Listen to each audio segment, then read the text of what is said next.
14 अप्रैल 1912 की रात अंधेरे समुद्र में एक ऐसा हादसा हुआ जिसने पूरी दुनिया को झकझोर कर रख दिया। एक जहाज जिसे कभी ना डूबने वाला कहा गया था वो डूब गया। यह कहानी है आरएमएस टाइटैनिक, सपनों के जहाज का जो कभी अपनी मंजिल तक नहीं पहुंच पाया। टाइटैनिक अपने समय का दुनिया का सबसे बड़ा जहाज था, लेकिन किसी ने यह नहीं सोचा था कि टाइटैनिक की पहली यात्रा ही उसकी आखिरी यात्रा बनकर रह जाएगी। आखिर टाइटैनिक के डूबने का सबसे बड़ा कारण क्या था? इस घटना के लिए उत्तरदायी कौन था? कितने लोगों ने इस हादसे में गंवाई अपनी जान? सब कुछ जानेंगे आज के इस वीडियो के अंदर, तो वीडियो में आखिर तक बने रहें। अगर आपको यह वीडियो जरा से भी इन्फॉर्मेटिव लगे तो इस वीडियो को एक लाइक एंड चैनल को सब्सक्राइब जरूर से कर दीजिएगा। सबसे पहले हम जानेंगे कि टाइटैनिक का मालिक कौन था और इसे बनाने वाली कंपनी का क्या नाम था।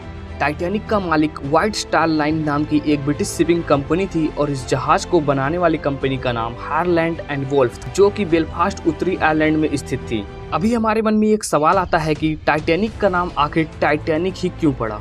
टाइटैनिक का नाम टाइटन से प्रेरित होकर रखा गया था। टाइटन ग्रीक पौराणिक कथाओं में एक शक्तिशाली और विशालकाय देवता को कहते हैं, इसलिए टाइटैनिक को भी उसकी भव्यता, विशालता और ताकत के लिए टाइटैनिक नाम दिया गया था। इस जहाज की लंबाई करीब 269 मीटर और चौड़ाई लगभग 28 मीटर थी।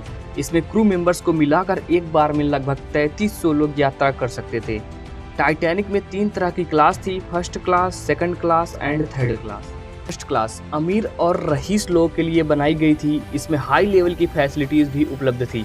सेकंड क्लास मिडिल क्लास लोगों के लिए बनाई गई थी एंड थर्ड क्लास की बात करें, ये ऐसे लोगों के लिए बनाई गई थी जिनकी आमदनी कम या वे लोग गरीब थे। इनमें ज़्यादातर वे लोग थे जो अमेरिका या कनाडा में अपने बेहतर जीवन की तलाश में जा रहे थे।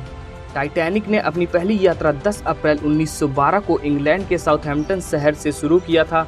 वो अमेरिका के न्यूयॉर्क शहर जा रहा था। 14 अप्रैल 1912 की रात 11:39 पर टाइटैनिक अंधेरे समुद्र में आगे बढ़ रहा था। मौसम भी बिल्कुल साफ था, लेकिन उस दिन आसमान में चाँद नहीं था। जहाज के सबसे ऊपरी हिस्से क्रोस नेस्ट पर तैनात फ्रेडरिक फ्लीट और रेजिनाल्ड ली, जिनका कार्य जहाज के आगे के रास्ते पर नजर रखना था ताकि किसी भी प्रकार के खतरे से बचा जा सके। लेकिन तभी फ्रेडरिक फ्लीट को दूर अंधेरे में सफेद चमकता हुआ आइसबर्ग दिखाई दिया। फ्लीट ने जोर से 3 बार घंटी बजाई। ये इस बात का संकेत था कि कोई खतरा है। साथ ही उन्होंने तुरंत वायरलेस फोन पर ब्रिज को बताया कि आइसबर्ग ठीक हमारे सामने है। उस समय टाइटैनिक के ब्रिज पर ड्यूटी पर थे फर्स्ट अफसर विलियम मार्डोक। जैसे ही उन्हें यह खबर मिली, उन्होंने बिना देर किए जहाज को दाएं मोड़ने और इंजन को उल्टी दिशा में चलाने का आदेश दे दिया ताकि रफ्तार धीमी हो सके। साथ ही उन्होंने दरवाजों को बंद करने का भी आदेश दे दिया ताकि यदि टक्कर भी हो तो कम से कम पानी पूरे जहाज में तो ना फैले। पर शायद इतना सब भी काफी नहीं था।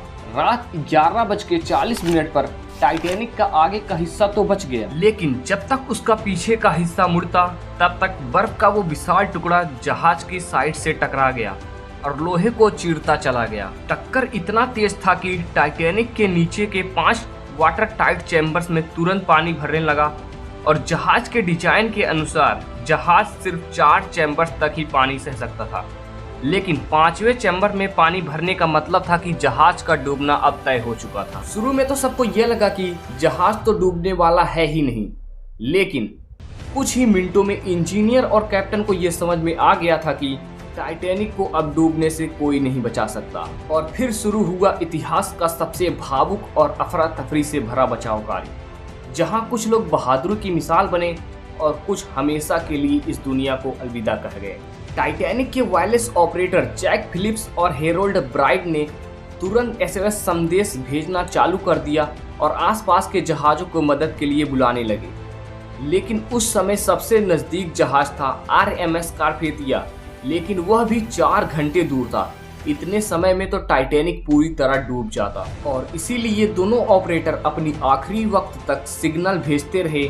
हेरोल्ड ब्राइट तो बच गए, लेकिन जैक फिलिप्स ने ड्यूटी निभाते निभाते अपनी जान दे दी।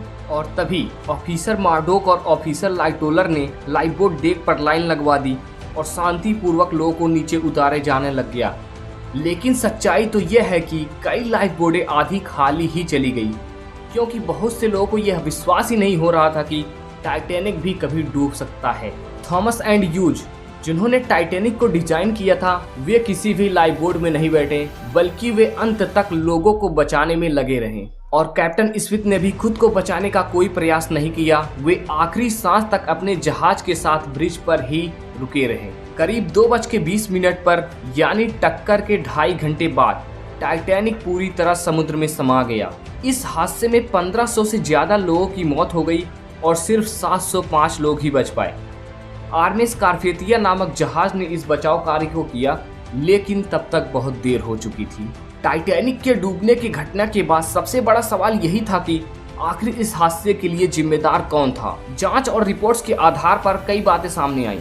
कैप्टन एडवर्ड स्मिथ, टाइटैनिक के कप्तान को पहले से ही आइसबर्ग की चेतावनियां मिल चुकी थी, लेकिन उन्होंने जहाज की रफ्तार को कम नहीं की। कहा जाता है कि वे व्हाइट स्टार लाइन के प्रेसिडेंट के दबाव में थे ताकि जहाज को समय से पहले ही न्यूयॉर्क पहुंचा दिया जाए। व्हाइट स्टार लाइन कंपनी, इस जहाज की मालिक कंपनी ने टाइटैनिक को अविनाशी कहकर प्रचार किया और सुरक्षा को नजरअंदाज किया।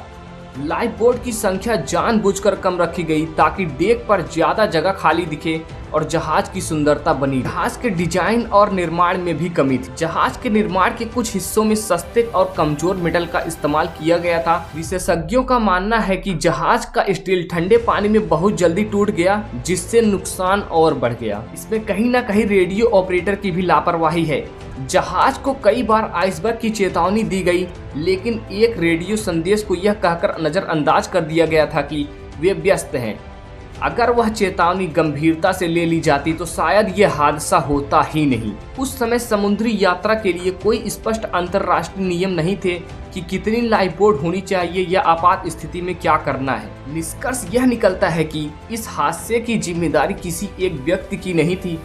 यह कई स्तरों पर की गई लापरवाही, घमंड और प्रबंधन की विफलता का नतीजा था। दोस्तों, टाइटैनिक की कहानी हमें एक बड़ी सीख देती है। भव्यता और तकनीकों के घमंड में अगर हम प्रकृति की ताकत को नजरअंदाज करें तो नतीजा कितने भयानक हो सकते हैं। आज भी टाइटैनिक अटलांटिक की गहराइयों में सो रहा है, एक ऐसी याद के रूप में जिसे इंसान कभी नहीं भूल सकता। टाइटैनिक जो कभी डूब नहीं सकता था, लेकिन फिर भी डूब गया। इसके साथ वीडियो हमारा यहीं पे खत्म होता है। जो वीडियो में अंत तक बने रहे उनका बहुत बहुत धन्यवाद। अगर आपको वीडियो थोड़ा सा भी पसंद आए तो वीडियो को एक लाइक और चैनल को सब्सक्राइब जरूर से कर लीजिएगा। तो मिलते हैं अपने next informative and interesting video के साथ।